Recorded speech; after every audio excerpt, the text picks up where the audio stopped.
The camel. They get a little close to the cameras. Okay, I've got 7 o'clock, so I think we can start. Morning's on. And Alana, we are missing Lynn Crana and Sherman Horwood. Okay, noted. Thanks very much. Call to order, 7 o'clock. Traditional lands acknowledgement. We acknowledge and respect the Indigenous peoples within whose traditional lands we are meeting today. You've all had, except Mike, copies of the agenda for tonight. I would like to add some 3 small items under new business. 8.4 Riondel sign replacement. 8.5 traffic safety issue. And 8.6 new commissioners. Is that a plural? Yes. So I'll motion to adopt the agenda as amended. Nell, second, Sue. And all in favor. And you have all, except Mike, received the minutes of the November 4th commission minutes. We'll just say they did receive. We don't have a delegate tonight, and I see from the website here that we do have a public observer for our meeting tonight. And we don't know who that is, and if they wish to speak up later. So God, maybe. God. All right, so moving right down to old business here. Oh. You know if I want to close that. Yeah. Cool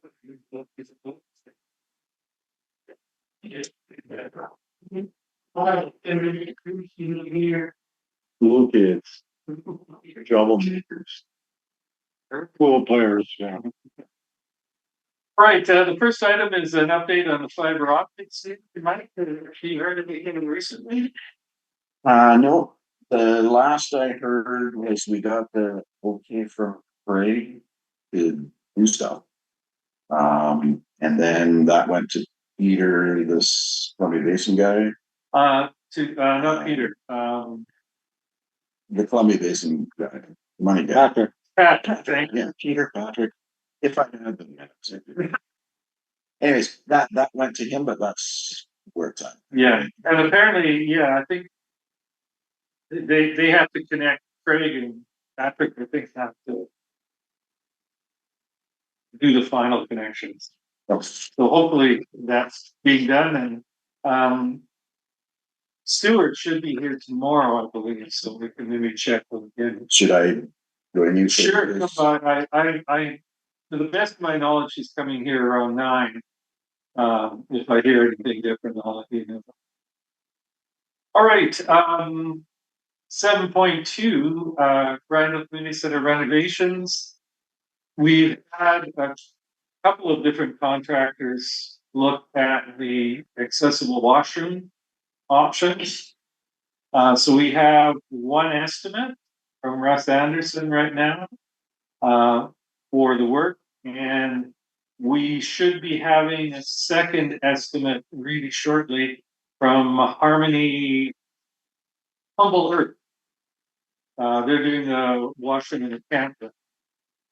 So they came in here, and I've got the plumbing side of it. I've got that estimate. It's about $2,700, but I don't have an estimate for the construction side of it. So hopefully I'll get that shortly. And as long as we've got a couple of estimates, we can send them off to Columbia Basin Trust and ask them if they'll help us out on this one. See. So that's moving ahead. The kitchen committee or subcommittee is meeting with Stuart Durning later in December. I can't remember the exact date. He'll be coming up and reviewing the work that they want to do there. So hopefully something will, and again, it'll be sent to the trust to see if they fund part of that. And the last one is the fire alarm system for this building, which I'm still interested in. It's been a bit of a ping pong ball. The fire marshal sent Nils to the building inspector. Building inspector told Nils he had to go to an architect. And I phoned our architect today, Nelson Roja. He wasn't there, but his partner was there, and his partner didn't really understand why no needed. So I believe he and Nelson will maybe contact the building inspector and talk to him about what's needed here. The only thing I can think, they might need an architect for the scope of a bid. Well, Maybe. The okay, blueprint. this building doesn't have a single use and occupancy like a part of it. So it's not all just meeting rooms, sort of this kind of public space. You have a light industrial, maybe it's even a medium industrial use and occupancy downstairs. And you may or may not have things stored in the building. So what you may be looking at is an architect who would look at the use and occupancy of each section and say whether or not there should be any separations, whether there should be that there's smoke alarms, there might be required to be heat alarms, heat detectors, and they'd be put in places where you may have a closed closet storage, something like that. Bring it out for something combustible from light or medium industrial occupancy. And there are rate of rise in temperature detector. They're different animals. So you have in a house, and they're different animals than you would just necessarily have in just a community sort of meeting room type occupancy. So the building inspector might be thinking now, the number of buildings I've worked on over the years have had different occupancies. The other thing is whether you need the nature of the system you need can also depend on the gross area of the building. So I don't know if anything's been submitted in terms of the footprint. Well, I submitted the plan of the building and everything to Troy Fire and Light a long time ago. So they're firmly familiar with the building, and they gave me an estimate at that time of the electrical components, how much that would cost, and then it was a matter of having to get an electrician to give an estimate to the actual wire. Yeah. So anyway, I sent an email to Nelson explaining sort of what the process we've gone through and asking what the next step would be or what they can do. And we'll see. Of course, we don't want to get into building code issues here. We just want to do the wire, right? Yeah, but the system should be designed for the actual usual occupancy. So say you would normally have paint thinners or cleaning certain things in the building. You have custodial cleaning, but you wouldn't have stuff for paint or anything volatile. You wouldn't have gasoline for, that kind of stuff in the building like this normal. It'd be in your other little building. Right? So depending if you have something that's not just meeting rooms, then there should be consideration. What does that other occupancy have? So is it to our benefit to move all our paint stuff over to our I other said building? to Craig some time ago, because of this, between dust and VOC, the volatile organic compounds, that it's easier just the use and occupancy. You should say you're not using certain things in this building, and then it's not an issue, right? But there is no restriction, as I understand today. It's stuff that may be used in part of the building could be combustible, a different issue than what you're going to find in this room. Right? Normally, it's just cleaning products, and pretty well all cleaning products today are pretty benign. But so that's where you may have something different. And if you store those things in the building, And for whatever reason, you have a fire, then it's the smoke detectors not enough. The heat detectors with rate of rise, and it's a different alarm. And then how would you zone it? Because and there's no fire separation so far as I know in this entire building. But someone then might say, well, should you separate those areas with some kind of 45 minutes, 1 hour, hour and a half, and then that's a different zone. So if the fire department comes in, and if they have a pre-entry plan, they should know what your occupancy is, what they may encounter. You don't want to go opening part of the building or compartment that there's already something going on, not fully understand what the use is or what may be in. So it's not unreasonable to have an architect look at it from that perspective. Because there's not one type of use and occupancy. So we really only have one roof, paint and stuff is stored. There's the odd paint can in the janitor's room, but that's easy to move. It's probably like a latex. Yeah, it's just It's not anything. and we have no gasoline. Yeah, no, anymore. We used to have fuel tanks and fire trucks and ambulances and stuff like that in here. I think that would be the only point to have a conversation with Nelson Corpus office is that you have one spot that make a difference. If it does, it's just a should or shouldn't have. And can't imagine anything else that you know. Anyway, that one's a work in progress. I have some questions. I'm saying that so that if I forget my whole place, something that remind me that I was asking. So the first question is, there was a fire guy here yesterday, walking around saying like the library doesn't have fire extinguisher. Klaus Plowman, who is the fire. No, he's not the chief. Marty Meadows is the chief. He'll be one of the officers. Yeah. So just doing a routine inspection. Yeah. And it was an informal inspection. He's getting certification. So it was not. So he had to go through the process. But we did it like the real thing. So I have a list of things that he identified, and I'll go over it later. Just wasn't sure because I didn't great library. Fire guy was walking around making recommendations. Question 2. So question 2, Gary, appreciate your explanation about the architects and everything.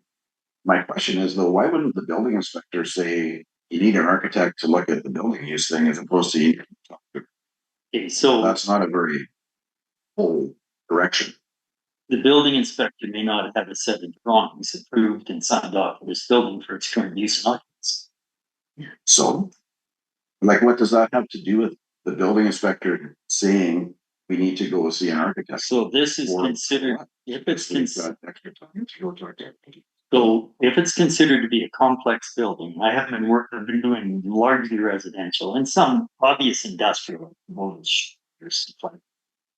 it's hazardous. So it's one of the other type things.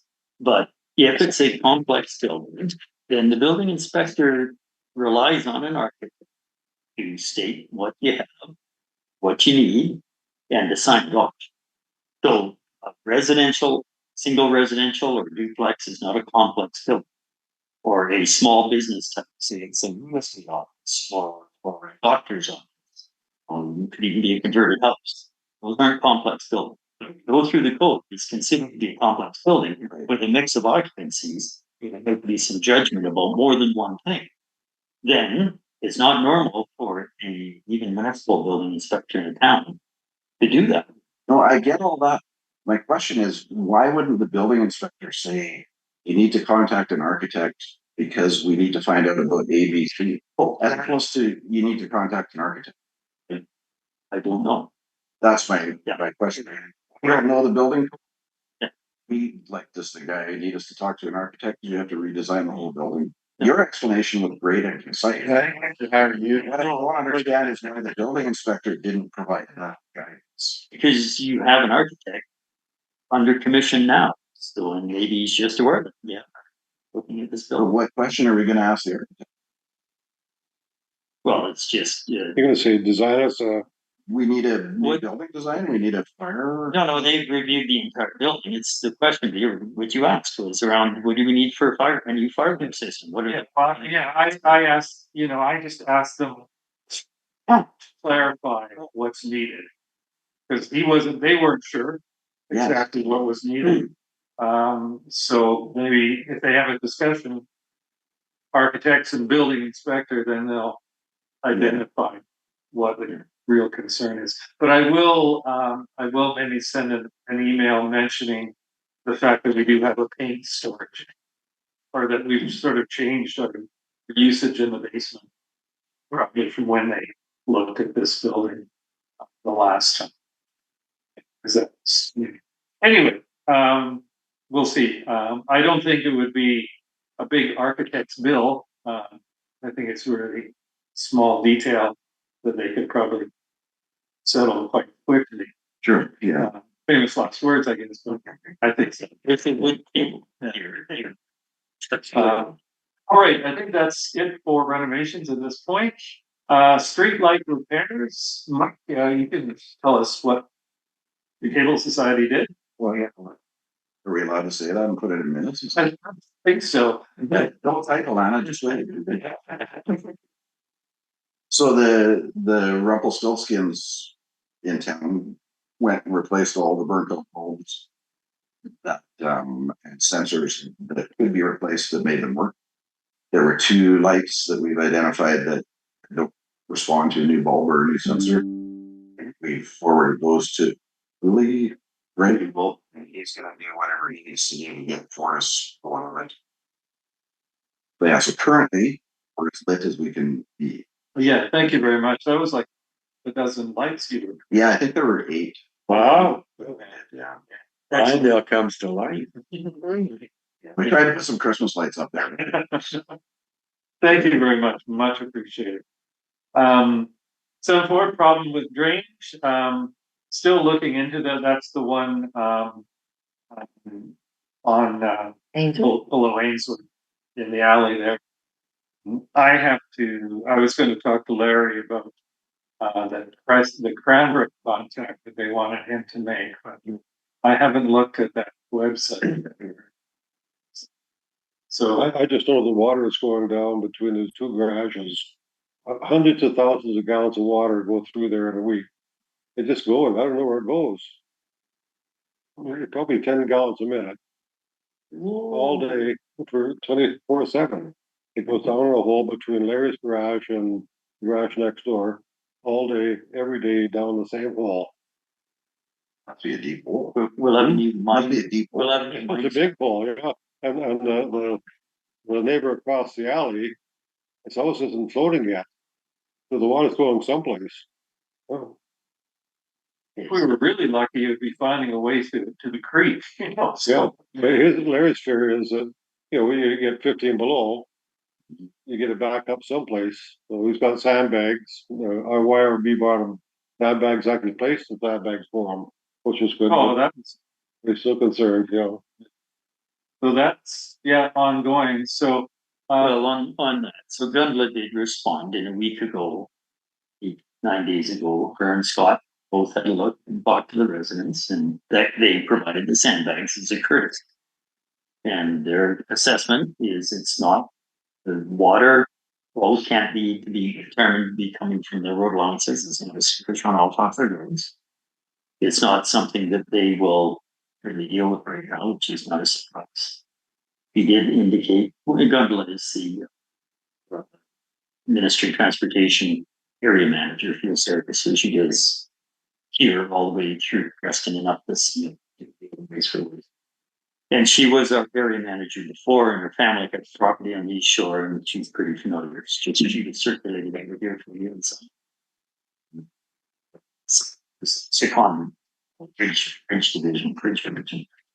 So, and she says, yeah, it is one option, not necessarily the best, and need more investigation.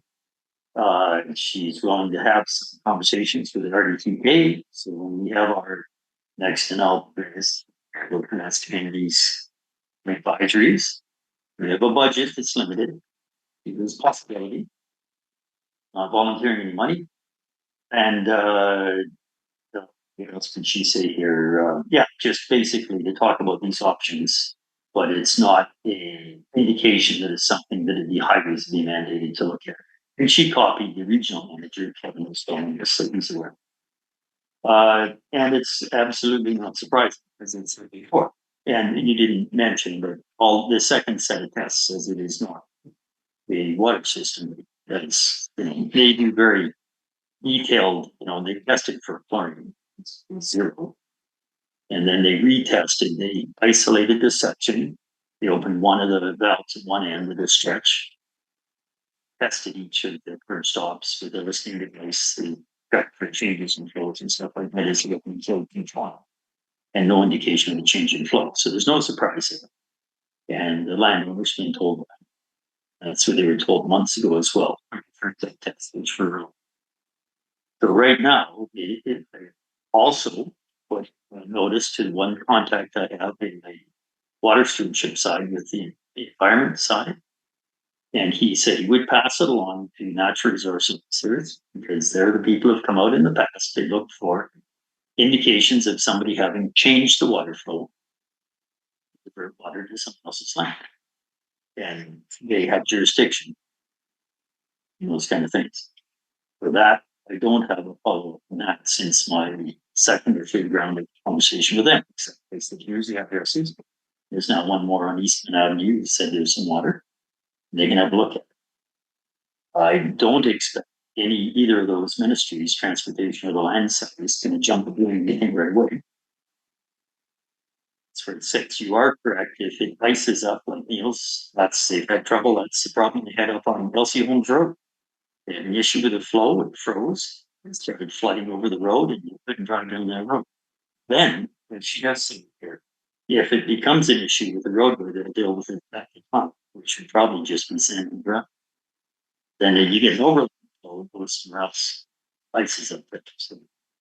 So highways has looked at it, YRB's looked at it, regional districts looked at it, whether the lands group looks at it or not, and talks to landowners. They may never contact me again because that's a private issue between landowners.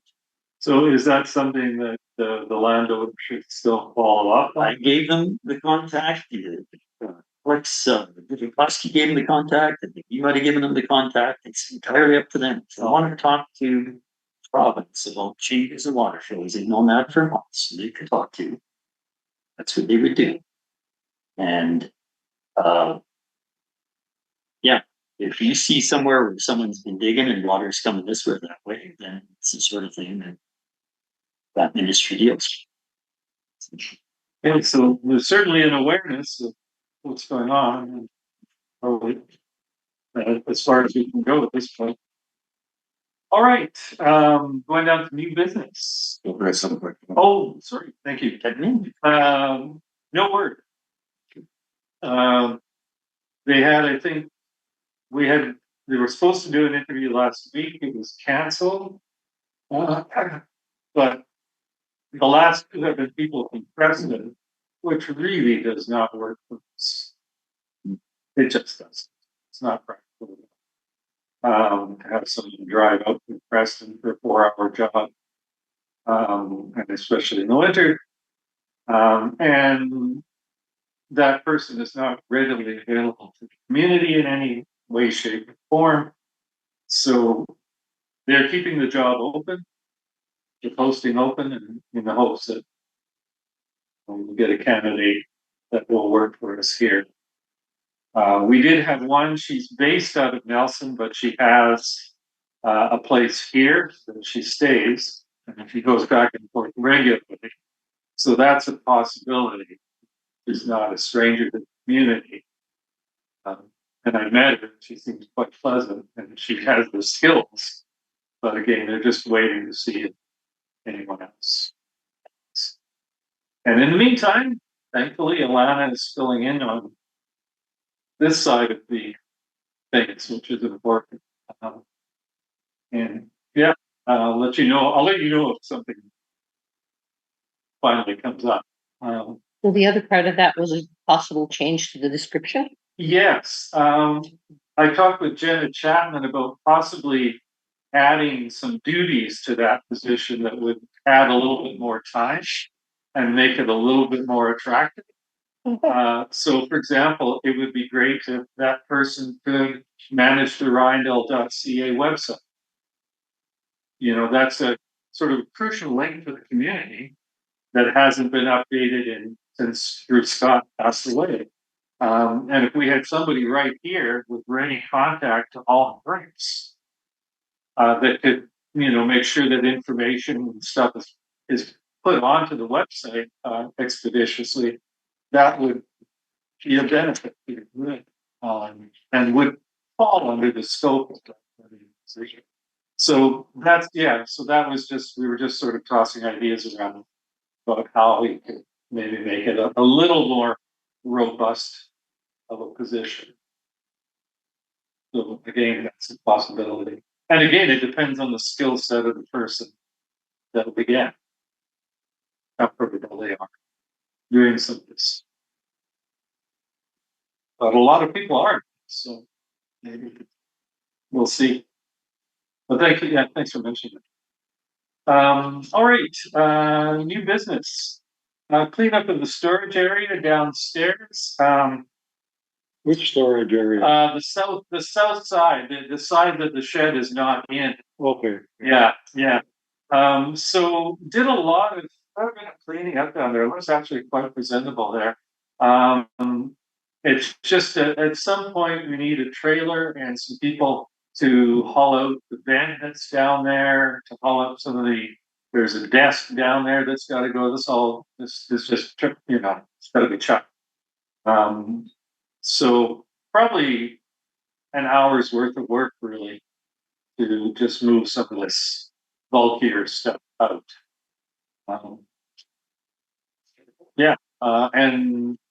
Once it's amazing how different it looks if it's just tied up a bit and things are arranged properly.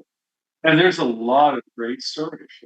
Really, really good storage. The Art Club has their stuff down there now. Who else does? Lions. Yes, yeah. Main Street actually has their archives downstairs. Yeah, museum. Yeah, the museum. So it's a useful space, but it was a bit ugly for a while there, and it's better now. So I don't know if this might have to wait till spring. So it's struggling with the weather. Like I say, it's probably an hour's work to just get the bulk, and then the little cleanup and vacuuming and stuff. Can do that at any time. If the bed goes, we have to take this off Airbnb, I guess. Yeah, we didn't have a lot of people apply for some reason. Yeah, I'm not sure. So where do you take them out of? Like, what is the zone, take the stuff from there out? Oh, where does it go? How do you get it out? Oh, there's a door at the bottom on the west wall. Oh. So it just goes straight out the door. Well, if you need help, I can do it. I can help.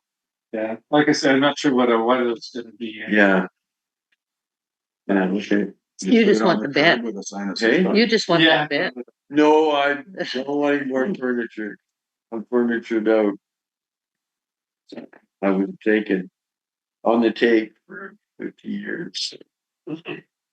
All right, and the next one, the fire safety inspection and upgrades. So we talked about the fire alarm system and the inspection. This is the report here. Just the notes that made when he was going around. Most of it is really straightforward. There are about 4 places we don't have fire extinguishers, but we should have fire extinguishers. Same places should have smoke detectors. They don't. So that's easily fixed. There are things like the loose ceiling tile up in the corner there that should be tacked up, and a couple of empty ceiling tiles that need to be filled. The most complicated one is paint storage, because technically there should be a metal cabinet for Yeah. storage, paint, wheels, you can talk about the sheds. Yeah, yeah, so downstairs, I mean, there's buckets of paint, buckets of this stain, uh, thinners. Some of it belongs to the ambulance when they were there, but it belongs to the firemen who were there when they were there, and some belongs to the shed. So we've got one fellow going in this week is gonna go through everything, take out everything that's obsolete, everything that's dead, get rid of it. And then we're trying to get a paint booth, trying to get a government, TDC grant to give us a paint booth where we can put in a storage unit for Borsol and paints, metal. So we're working to that. But the problem down there isn't just ours. It was commission people have had storage of paint down there for years too. So Yeah. a lot of stuff is just absolutely obsolete, dry, dead. We're trying to get rid of it. We have to take it to Nelson, get rid of it. So Yeah, so, it's ongoing. yeah, it is ongoing. We do have Troy Fire and Safety coming here on the 14th, I believe, to do the formal inspection of all our fire extinguishers, emergency lights. And at the same time, I'll just send them a note saying that we're gonna need 4 more fire extinguishers. We'll probably have to get some of the ones that we have here recharged, depending on how old they are. So that will hopefully happen. I just had a fire extinguisher point. You got fire extinguisher guys coming out. We discovered this today in the gym. The fire extinguisher that's nearest north wall where the equipment room is, the latch doesn't That's fit, right. it's too big. Yeah. Today it rolled across the floor after a spectacular pickleball thing. You're shot? Oh no, I was just watching.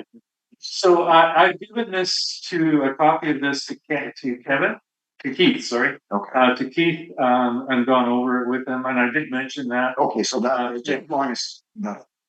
So we've got one of the ones that will recharge will fit, properly, or Keith could change the latch, but I think it's just easier to get one there and fixed. Yeah, absolutely. So that was the kind of thing that Klaus did point out when he was going through. Some of our directional signs need lights. I think they're just burned out. So those have to be dealt with. We could use a few more informational signs in the building.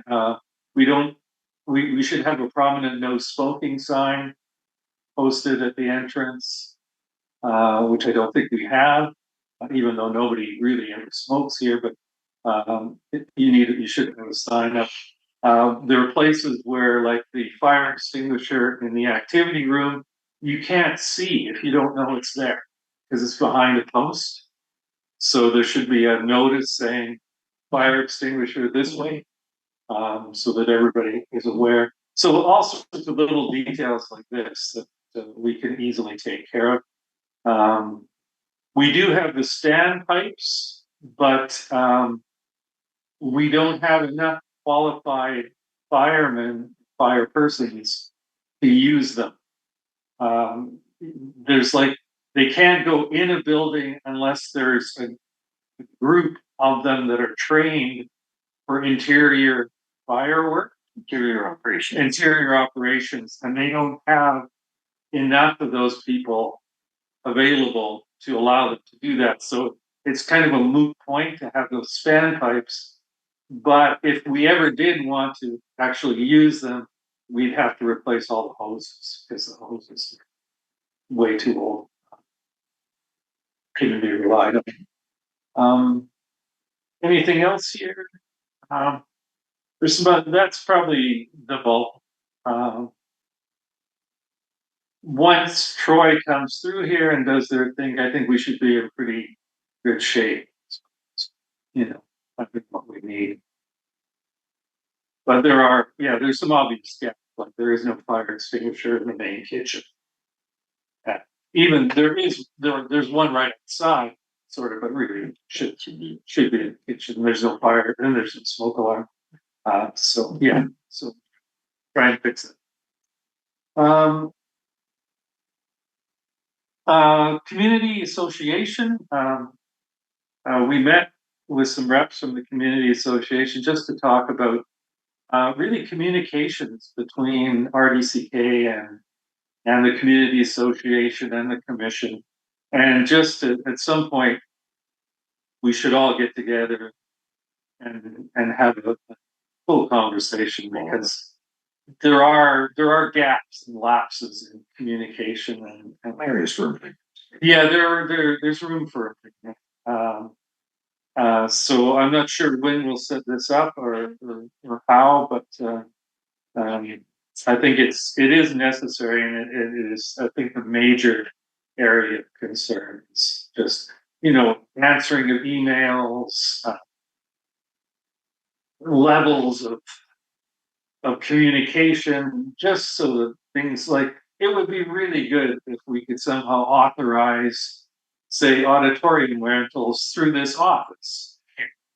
With a standard form, where our admin assistant could just do it all, right? And then send it off, rather than go through 3 or 4 different people to get that. It's a conversation that I think that's needed. It was started a while ago. Janet Chapman did come out here and talk with some of us about that. It just needs to follow up on it and see if there are further things that could be done. An example of where it becomes probably unnecessarily complicated is the approval for the Christmas supper. The contract was sent out, 12 pages, and then the RCA was asked to scan all 12 pages and send that back. Whereas I've never done that. Every contract I've done, I've scanned the signature page and sent it in. That's with CBT, that's with BC Housing. Nobody's ever asked me to do anything like that. So there are things that could probably be simplified. Yeah, and speaking of that, our printer is now not communicating to our computer, so I might have to bring that page that Heather wants me to scan here and try and do it online. Okay. There's something, they're just not communicating. If that was an election, you could sign on. Boy, wouldn't that be cool? Someday that might be invented. Okay. So anyway, well, I'll have to work on setting it up. Sorry, Alana, you don't have to write. Oh, that's fine. Because like this is coming. I don't see her typing. Just smile. I just see her rolling Just around. smile. Being recorded. All right. 8.4. They came today, and I'm trying to remember the name of the gentleman, Ross. Replaced our sign of it with one that wasn't damaged. So the other one is downstairs, I believe. Yeah. So in case anything ever happens to this one, we do have a fairly nice backup. Yeah, we've got a nice clean storage area to put it. We have a nice scene storage. That was nice to see that. 8.5 traffic safety issue. My neighbor reported that he was driving down Ainsworth by about Ainsworth and Headley, and a bunch of young kids were sort of hiding behind the shrubs and then ran out next to his car. And he did that to him when he was going one way, and they did it when he was coming back. And he was quite freaked out. It took me 85 years old. Yeah. He was quite disturbed by it, and kind of worried. So that's the first I've heard of that kind of thing happening. And he thought that an older woman had come out and talked to the kids after. So maybe that's settled. But if you hear of anything like that again, it's probably something to bring to some parents' attention. Yeah, any of us with grandkids in the area should maybe have direct contact with the kids' parents. Yeah, because they'll all check with each other. Yeah. So just an awareness thing. The Canadian thing you do is you stand in the middle of the road and play hockey. And when a car comes, you say car and get off the road. You don't jump on the Or you get on the bumper and go. road. So yeah, just yeah, keep your ears open in case this does come up again. And 8.6, we now have 2 positions open because Lynn Prana is resigning. So this month, and we did have 1 other position open already. So if you hear or know of anyone interested in joining, please do so. Gary reminded Nils and I that we're expiring. expiring at the end of this year. And Lynn's term ended December 31st this year. So Nils has graciously agreed to hang in there. Sucker for punishment. As I have. little check marks beside him on this list. And make sure I Yeah, if anybody else is interested, send them my way or send them Gary's. well, actually, you're 7 members at large, minimum 3 plus elected officials. So you won't have 2 vacant. Oh, is it just 1? Yeah. Oh, Because, okay. yeah. 2, 3. Sherman? So, and yeah, so we only need 1. One big. Okay. Yeah, let's see. That's not bad. It's good fruit. It's been down to 1. He had to do it all. This is excellent coverage. All right, Gary. So perfect segue. You didn't have it on your agenda, so yeah, that's what the Riondel Commission is. But there's others. So we also have for this community a water and drainage advisory. So of that, Andrew continues for another year, but Gerald, Sylvia, and Lawrence Eldred's terms are expiring, and Gerald Lee again, which is great because you're very familiar, said he would be willing to review. But Sylvia and Lawrence not, just other stuff going on. There's 6 positions on that. We'll only have 2. So for my thing, I thought I'd just maybe cover that and a couple other committees and commissions for the area. So you have a drainage system was requested by petition by community members to fix some of the problems, but not to involve this whole storm drainage system.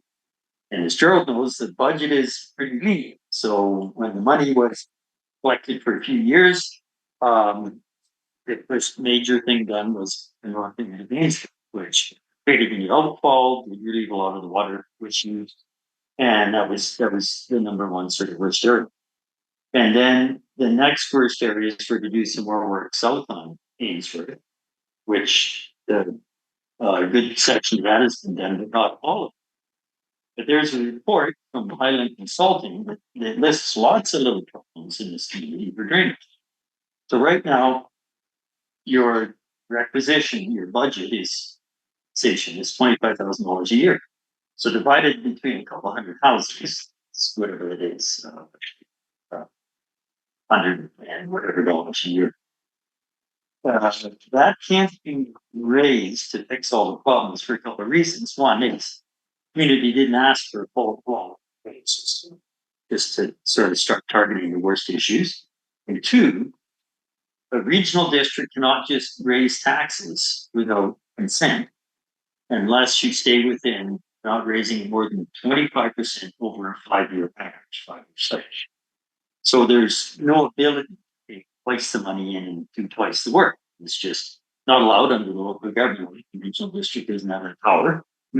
Member said, we want you to do something. It's a regional district. Regional district responded, said, yes, we can do something.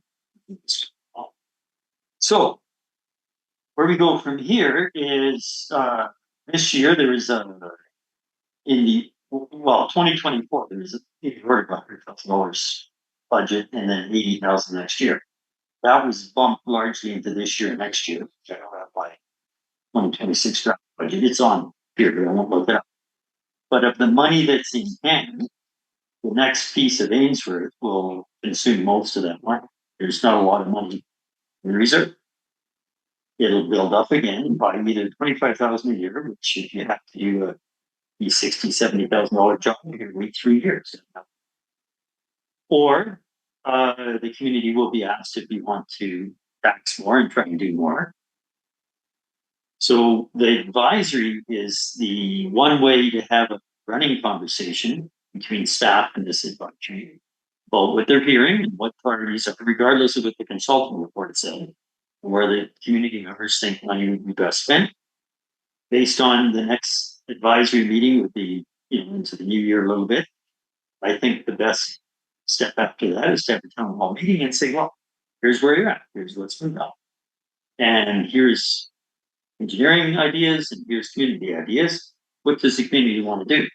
If you think you want to be more aggressive and do a little bit more with addressing the wet spots and problems around the whole community, which is almost wall-to-wall issues, then the regional district could put a petition to the community, and 10% of people write back and say, no, don't do this. It can't happen, and it can't be suggested again to raise the taxes every 6 months. Or you could say through the year, you're going to come up with what you think are the best ideas and put it on the municipal election that next October 17th, where the next election is. If people conform with it, there's a referendum. The reason you wait for that next election, if you hold a separate referendum in one question, one little area, you have to meet all the provincial election requirements. You have to have the proper people vetted. You have a polling station, all the necessary drills around that, like advanced voting and all this kind of stuff. Very involved. Could cost, more than a couple of thousand. Could cost $5,000 just to hold a minor question. And this is to whether or not how much you want to raise your $25,000 in taxation. So this advisory has given good input, I think, and talked about stuff that we wouldn't have thought about down power and below. I guess people live all over, on a budget. And right now we're down to 2 members. So if somebody wants to get on that advisory, know a little more about it, and what will be maybe a more practice few months than it has been in the past year or two, send me an email. So it's for the water system and the drainage. Now your water system, and Gerald's given lots of updates on that. He's involved in it, of course, for years, is running pretty steady state. And you are currently, I think, what either Alex or Chris were stating at the last meeting, you're on just about the lowest end of annual fees for water. You're on the low end, like it or not, for this size of system. Your water system is functioning fairly well. Pipes in the ground are in pretty good shape. It will have to be a membrane replacement on that plant coming in not 2 years. That's all spelled out in this. There's no signature plan. Your contribution to reserve for that next sort of major replacement and the new reservoir is tracking well. When you may actually have to, you will eventually have to replace the steel reservoir. So that is tracking well. But again, from time to time, we've had some real controversial issues come up about the generator and the need for backup and that kind of stuff. We'll solve some of the capacity issues soon with the golf course. Again, finally gets off the system. But then there'll be a shifting plant work because they pay quite a bit for all the water. So the drainage and water advisory, there will be a lot of conversation about drainage for community inputs needed, and probably sort of moderate level conversation about the water system this coming year, unless the golf course gets moving really quickly, then that component will be worked. So a couple of community champions, 4 more would be welcome. The next one, people here, part of one, you're always looking, sure, input. We have something called Rec 9 Commission. So Rec 9 has potentially 8 people, community volunteers on it. Yeah, no, 8. Oh, she missed that. Yeah, it didn't sound like it should be not. It should be 7. It's 7. 1, 2, 3, 6. 1, 2, 3, 4, 6. So, Alana, you can tease Angela about that. She sent me a sheet that has 1, 2, 3, 4, 6. So we've only had 3 members on that recommending commission for quite a while. So Vivian Rapp down Boswell Ways, and she is connected with a lot more stuff in Boswell than I am sometimes, just because I'm all over the map, so it's good. Gabriella Gunlick, the Bay Area wildlife. So between them, we get some good feedback on what we think could be recommended on that. It's a $40,000 or $50,000 annual budget where we get a lot of small applications to help anything from property outings because they don't have much of a budget to get out for swimmers since we're skiing to pickleball or minor equipment for something like pickleball to you name it. It's wide ranging. You get a few dozen applications every year for the various activities. So what I would like to see is sort of people spread out more across. And this one is on Park Area, just north of Kristen and Calgary, north to here is manufacturing residents. There's a different recognition of street restaurant politics for the church. So we could use lots of people on Rec 9. We would twice a year we meet, spring intake and a fall intake, discuss applications from all these various groups to help support keeping a recreational programming and or facility available to the public, covering maybe something from insurance to propane costs or whatever, just so that all these meeting places and stuff have somewhere to hold the rec activities. So that's one that right now Vivian and Gabriella are continuing to the end of 2026. Bob Lively says yes, he's willing to have his name put forward again, but lots of vacancies. The other one, and this is really more of an up and down one, economic development for EA. Not an easy one to give sort of the overall what it's all about. I don't have there's not a lot of vacancies coming up. Right now we have Gordon McMahon who's been doing a lot of professional volunteer work on the geothermal system. Is on that. Gina Medhurst, Richard Bertram, Pete Cullinane with Oakley Construction. It's kind of nice because he's got a pretty wide range of work. His construction, renovation work and stuff is. You have a lot of interesting input. I've had one person now who lives all the way down in Windmill finally, a member there saying yes, he'd be interested, but there's a vacant position. And economic development can have real busy spurts of activity and then not a lot going on because out here we have opportunistic. Like some people say, well, let's develop a bunch of greenhouses and grow food. Well, you can't afford the energy to grow food more than a few months a year, and some people already have a job and or you have a geothermal project, if that ever comes to fruition and it's moving ahead, then we might say, okay, we would have a heat source for a local greenhouse. What would that take? Is that another $500,000 million? Things like that signage project. Here and there's numerous like facilities with new signs and stuff. That was through an economic development partnership. We'd have had almost twice as many signs if highways hadn't blocked us. They've given us 0 permits for any signs on the record. But there's still a sign I think that needs to be bolted today. I don't care if somebody races it needs to be replaced with a shotgun blast with salary. We've had stuff like websites, like you're talking about getting the website, the community website going. We have a website called eShore Life. It is a database. It's not so much a website. There are hundreds of points on it of information and like different businesses, services, physical locations, like where is there a hall, where's there a beach, if there's a hall, can you rent a space, can you rent outdoor area, can you rent tables and chairs, wedding, that kind of data on it, and it's all tied to a map. It's in the form of a website. So if economic development gets a couple of people who are good at that kind of thing, they're not going to revitalize. It's pretty broad ranging, tends to be episodic, sometimes something there's a bit of a grant funding stream, they apply for push and get something going. So there's at least one, or there's one vacant position. So things to think about if you wanted to further extend or know somebody who wants to extend their community champion activities. And I write this in my Main Street almost every time. There's always stuff you can do. And to me, you don't have to think you're going to do it forever or for so many years, but if there's something on the horizon that you're interested in, then maybe it would be a good year to step up and say, yeah, push. We won't know with the geothermal for months yet. But something like that might actually get to a point where it needs a bigger push.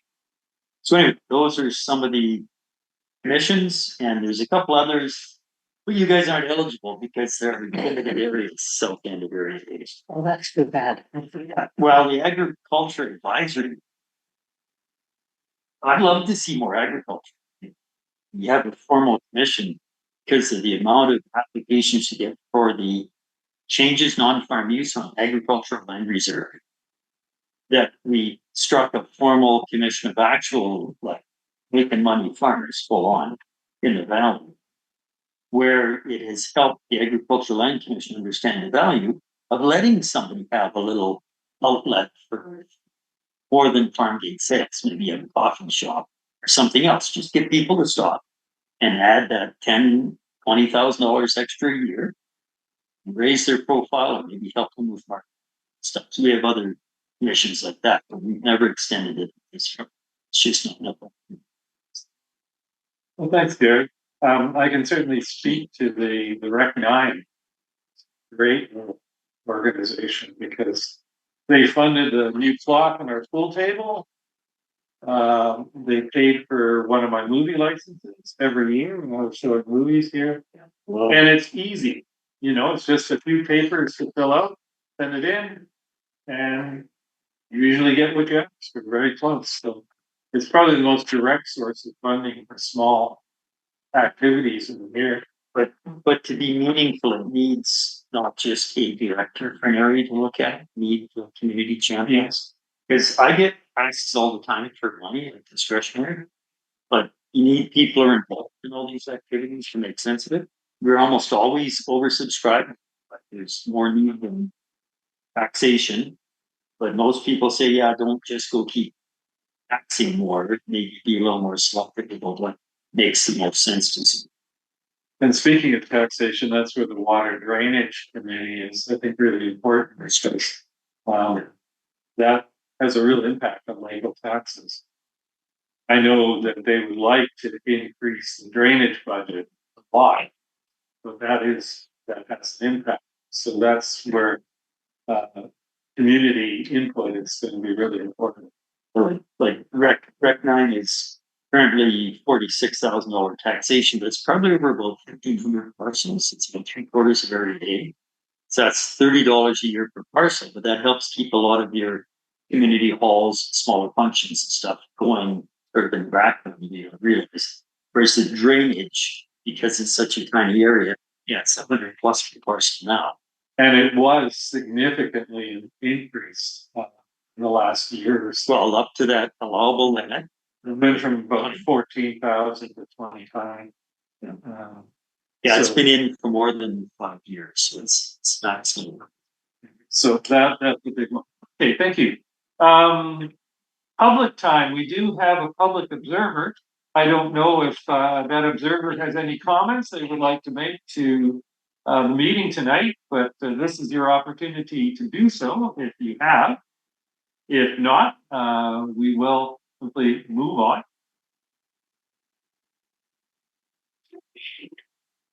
Nope, I'm not hearing anything. So the date of our next meeting is January 6th. So at the usual time.